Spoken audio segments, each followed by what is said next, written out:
brain. Welcome into his frequency. Enter at your own risk. Come be at peace with me. Ask the Paul, where we rise and don't fall. Welcome back to another episode of Baxter's Buzz. I am your host, Baxter E. Hall. Welcome to my brain. Welcome to my frequency. Enter at your own risk. Today, I have a special guest. It's been a long time coming, and I'm going to go on record to say this is her first appearance of many. There will definitely be more to come. She is the president and CEO of Southwest Detroit Business Association, Laura Chavez-Wazeerud-Din. Beautiful. Thank you. Yeah, I told you when the lights come on, I'm gonna be ready, right? Yes, you did. See, people don't understand the importance of preparation. Like you have to work through things, right? And repetition is the only way you get better at things. I try to tell my kids you're not going to be an expert at something your first time. You got to get used to it. But anyway, thank you for joining me on Baxter's Buzz. Welcome. And I can't wait to talk about your role and all the good stuff that you have going on. Absolutely. Thank you. So happy to be here with you, Baxter. So first of all, congratulations.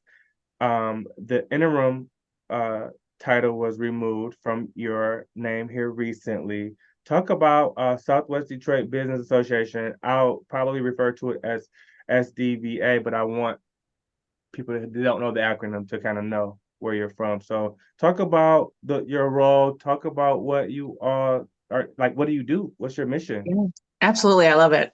So Southwest Detroit Business Association has been around since 1957. We're a nonprofit. And I've been really reworking the mission because the mission, if you went on the website, it's like 2 paragraphs long. And so if you asked me, our whole primary objective is to dismantle barriers for this community and bring resources and be a really stable resource hub for the Southwest Detroit business owners and the community. I think that with the pandemic, we became a lot more community focused. The businesses needed our help for sure, but the neighbors, the residents, there was a real big driver. And I think all the nonprofits in Southwest Detroit really came together in a phenomenal collaborative effort to bring as many resources to this very, very beautiful, vibrant community that I was raised in. But also it's unique in the city of Detroit because of its diversity. And a lot of people think of Mexican Town when they think of Southwest Detroit, but we have a wide array of nationalities in Southwest Detroit. We're right on the border of Dearborn, so we do have a large Middle Eastern population as well. And if you are familiar with Southwest Detroit, you would have probably known about the high school called Western International High School. And it's called International High School because of all the different people that come to this community. We have a refugee house in Southwest Detroit called Freedom House. And I've become really close friends with the executive director there. And we were both named Game Changers from the Illich Foundation this year. And they welcome in people from all over the world. And that adds to our welcoming community. And one of the things that we pride ourselves on is being welcoming to immigrants and to second and first generation people that come to Detroit and come to the state of Michigan. And so they just recently, I think, brought in 150 refugees from South America and Nigeria. Oh, and wow. So people don't think about that there's a larger Nigerian population. And a lot of times they come through Freedom House and then kind of disperse through the city of Detroit. But their initial stop is in Southwest Detroit. And so when I was younger, there was a large Laos and Cambodian population in Southwest Detroit. And I know it was in the news earlier this year about Chinatown and the last building being knocked down. And so that community was still pretty abundant. And so it is a very unique community. And we are the diversity that I say is woven into the city of Detroit, the tapestry of the city of Detroit. Yeah. And yes, definitely diverse, but talk about the Hispanic community though. But that's still the biggest part of Southwest, right? It is. And I think it's important that I'm glad that you mentioned that it's not just the Hispanic community, but at the same time we want to make sure that we shed light on, the folks there that are Hispanic and that, you know, there's some struggles that community has had for a long time, right? Very similar to other parts of the city that may not always be as sort of like at the forefront when you think about Detroit and its struggles and like and the resources that the community needs. I love that question. And thank you for asking me to kind of highlight that. Again, grew up in Southwest Detroit. My family came from Michoacan, Mexico. And my mother's side of the family has been in Detroit since probably the early 1920s. And so that's very common for a lot of people in the city of Detroit that are of Mexican descent. We did have a huge population in the 70s and 60s of the Puerto Ricans and Afro-Cubans and, more of the island. And so when you think about the Latino population in Southwest Detroit, there's 21 Spanish-speaking countries. And so we have Dominicans, we have Puerto Rican, we have Cubano, we have Mexicano, we have people from Venezuela. And for whatever reason, people always say it's Mexican. But there's 21 countries, so we're definitely different. Our dialects are definitely different.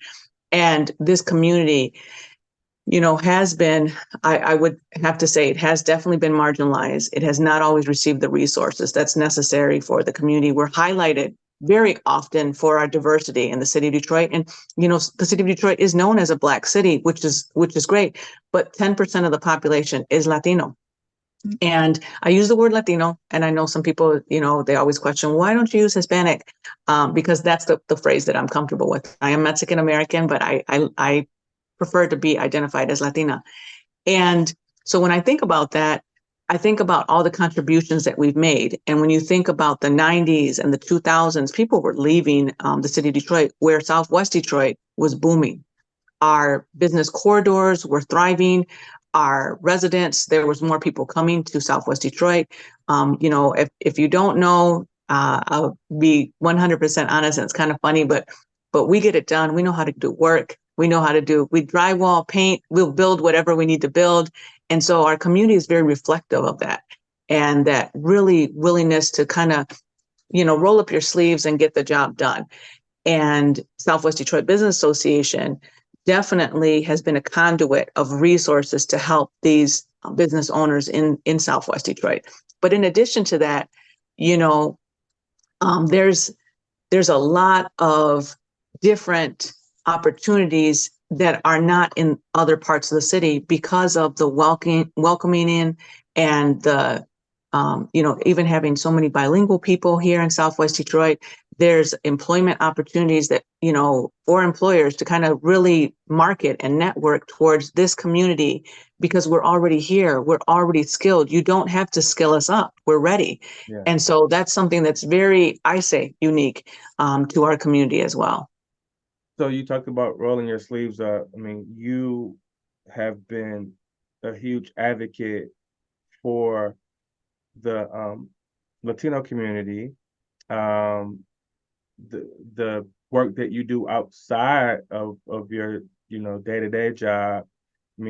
Since I've known you and learning more about you as we've gotten to know each other, this is just kind of your passion, right? Talk about the role that you started when you first got to SBDA, and then sort of how things have kind of evolved to your current role. Yeah, so I started November 2nd. So we're just, finishing one whole year here at SBDA. And I was hired in as vice president of the organization. And my original contact with the organization was in the early 90s. I lived in the community and I would volunteer. And whether the different president or executive director, Kathy Wendler, was here for 30 plus years as the executive director of this organization. And I remember my boss at the time, which is a small family-owned furniture store, would send me here to help out, whether it was pumping out flyers or trying to help prepare for an event. And so to come full circle and go from being a volunteer in the 90s and in high school, and then now fast forward to, where we are today, coming in as vice president and as you said, just last week named president and CEO of Southwest Detroit Business Association, means the world to me. And it means the world to me because just in those 30 years of time, I know what the organization has meant to this community. And now to have a seat at the table, to be the voice of the businesses, to be the voice of the community, to be able to serve as a conduit and connect other nonprofits together and really understand the nuances of the community because I grew up in the community. And one of the biggest things that I tell my team is that, there's a lot of websites out there and sometimes their websites look so braggadocious and amazing and they're doing all this stuff. But I'd rather not be braggadocious, but be honest and be truthful and really be doing the work. And so, and I know that sounds a little bit strange to say it out loud like that, but so we have a youth program, Compas, Center of Music and Performing Arts Southwest. And, if during the pandemic, of course, no one was doing things in person. Everything was virtual. And we serve about 150 students per semester. And there's some websites where you'll look at and people will say, oh, we serve 1,500 students. I grew up in this community. And so I know the truth. And so when I look at those websites, I'm like, man, I don't want to be like that. I don't want to lie about my stats. I want to be honest because I want to not misrepresent or not make people think that we could do more than what we can do. This is what we're good at. This is what we can do. This is what we've been doing, and we're consistent with it. And so, we serve more than 200 businesses in Southwest Detroit, and we do everything that you can imagine. For example, if you're a prospective entrepreneur, you got ideas, you got plans. We do pop-ups. We do just registering your LARA, setting up your EIN, helping you with a business plan. If you need real estate advocacy because you're looking to actually open up an actual storefront, we do real estate advocacy. We help out with zoning with the city of Detroit. We do facade improvement, which is 17 years we've been doing facade improvement program, which is helping these businesses sustain and make sure that they have a beautiful storefront and a modern storefront, and sometimes meet the city compliance because, city compliance has changed, signage ordinance changes. And then the other part of that is a lot of the technical assistance. And when you're someone that maybe English isn't your first language, if you've ever navigated a city website, a lot of times they're not as user-friendly as you may think, and especially if you're a second language learner. And so here we try to bring those resources. And like I said, it's not just the Spanish, there's a lot of Middle Eastern as well. So we try to bring our partners that are Arabic speaking as well, so that they can help out those business owners. And, the whole goal and our whole mission is to just bring as many resources to this community as possible to continue to allow it to thrive and be vibrant and, and grow. Yeah. Let me go back first and say, yeah, you don't want to be dishonest about the work that you do, but it is important that you let folks know the work that you are actually doing, though. And it's not being braggadocious. It's you're a nonprofit, right? You need folks to support and help fund. And if they don't know all the great work that you're doing, they may not realize that they need to step up and kind of help you to continue this great work. So you don't have to be braggadocious, but facts are facts. Let these folks know, let everyone know the great work that you're doing in any communication that you have, because if it ain't on your website, if you don't post about it, didn't happen, right? Right. Yeah. Unfortunately, that's the world that we live in, and I think you should be really proud of the work. Don't look at it as being braggadocious, but look at it as being very proud and wanting people to know the amazing things that you all are doing. I was really proud of our team earlier this summer. There was a situation that happened in our community that was unique to our community, and a lot of our restaurants were on the list for being closed due to not it sounds bad, health violations, but it's really not health violations. It's maybe they didn't do their application right with the City of Detroit website, and like I said, it's not always the most user friendly website, or they didn't pay their filing fee, but they didn't know they had a filing fee to pay. And so there were 16 that had expired their certification. And we as a team worked to really make sure that none of those restaurants got closed, zero. And so that to me, if there's nothing else that, I would say, of course, we've helped, like I said, almost 200 businesses this year, but those 16 to keep those businesses thriving, I don't know that anyone can imagine Southwest Detroit, Verner, with 16 restaurants closed, so that's huge.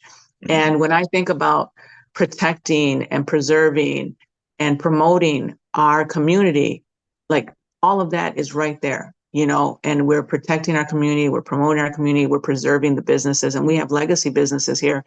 And things change, things are always evolving. And it's, I take it as my responsibility to really inform these businesses of what changes may happen so that way they stay compliant and that they get the necessary resources because, the city of Detroit does have an amazing, I want to say District 6 liaison. Her name is Nancy Cepeda, and she works very closely with us. And she also speaks Spanish, and she comes here and I welcome her. I'm like, please come here, do your workshops, I open the door anytime you want to. Let's do a live stream, whatever we need to do, because I want to do everything that's necessary to make sure that these businesses have all the facts, all the information, all the support that they need. And I'm happy to do the work for sure. I love it. And I believe my team does too. And we're happy with the programming that we've been able to produce this year. And we look to grow for next year and continue to be, I almost say like a library of resources, right? Because that's what we are. And so when people come here, they're happy and they're comfortable coming here because a lot of our business owners don't feel comfortable going downtown per se or to Midtown, but this is their community and we're right in the hub. We're right in the middle. And so it makes sense for them to say, oh, I know SDBA is really looking out for me. I know I can go to SDBA. And sometimes it's providing legal assistance and we'll find somebody that can provide that legal aid. But it's all those things that you can think of from start to finish that a business may need. And we're happy to do it for sure. No, I love that. I came to visit earlier in the year, gave me a tour. You all are doing really good work, for sure.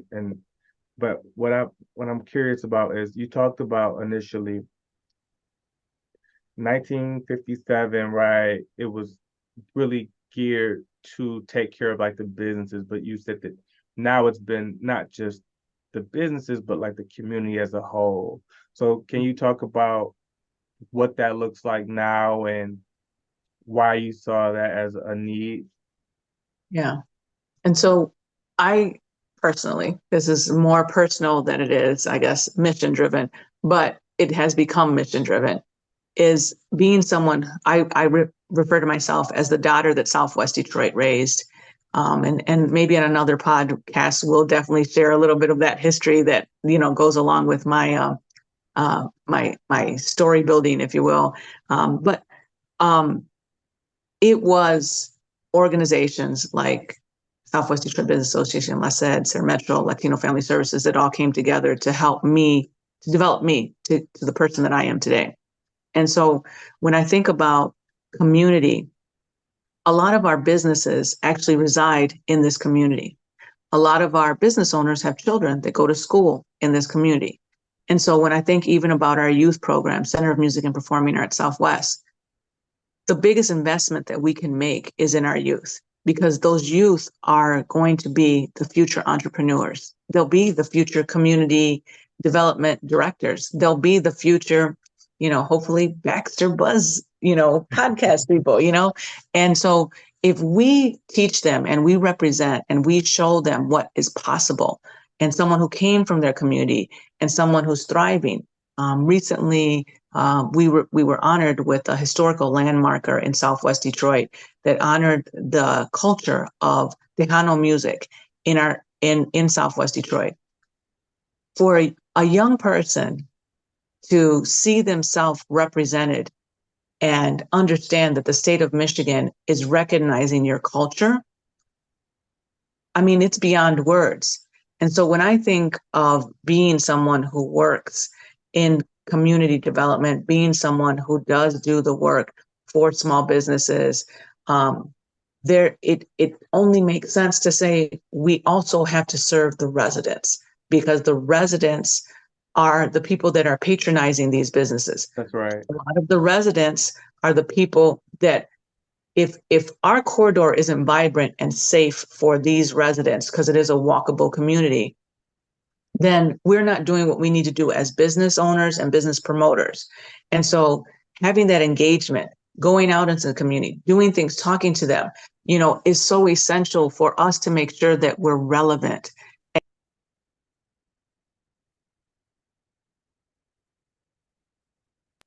Sorry, a call came in. Doing what is necessary or what's important to the community, because it's not okay to just say, I have an idea and I think this is the right idea. It's about listening to the community and saying, what is it that you need from me? Listening to the business owners, what is it that you need from me? Versus me saying, oh, I think you need this.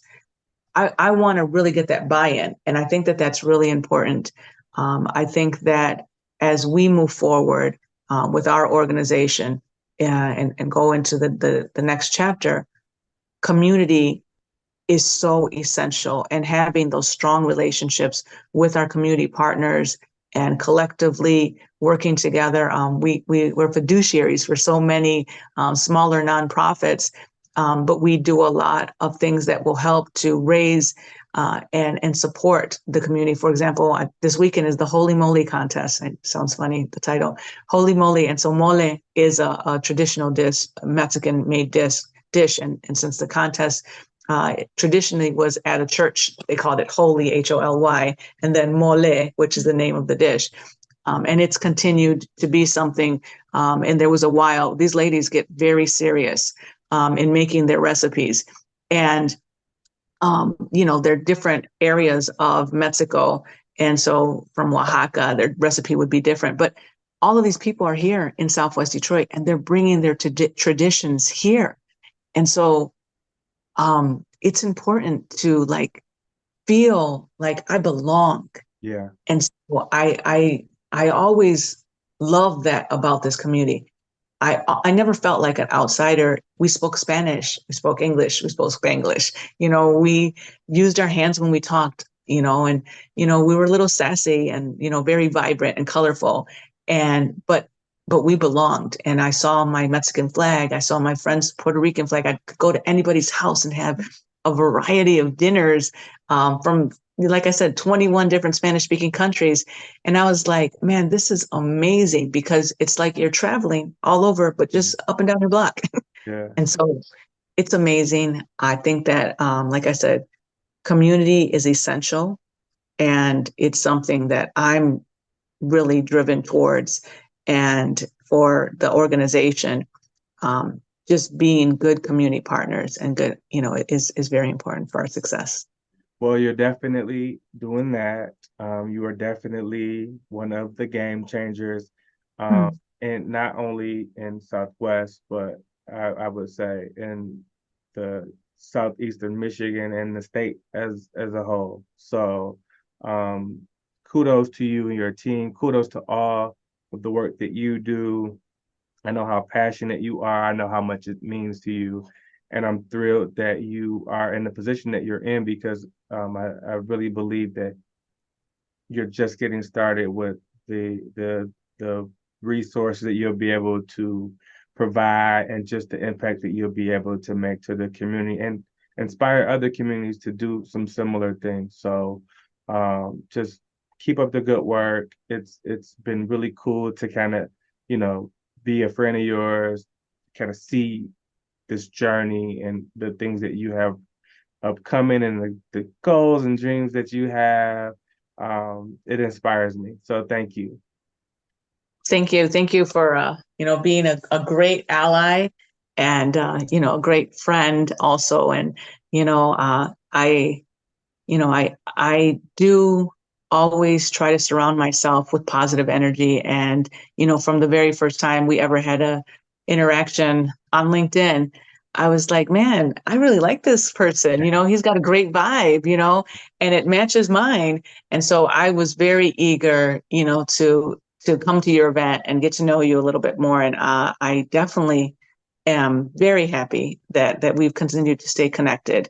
What is it, like 2 years now? We've been little buddies. A couple years, yeah. Yeah. And so I'm thankful for that. And Baxter, I'm always proud of you and all the things that you do as well. And the fact that you want to promote us and highlight, people that you surround yourself with and people that you see as relevant. And I think it's very important. And I'm so happy to be one of them. Thank you. Well, it's about collaboration. It's about helping, use our platform to lift up other folks. And that's what you do every day. That's what I aspire to do. And of course, anytime, I'm going to always do what I can to help. So, yes, you will definitely be back. We'll definitely talk more. There may be, we have some plans. So, she is the president and CEO of the Southwest Detroit Business Association, Laura Chavez-Wazeerud-Din.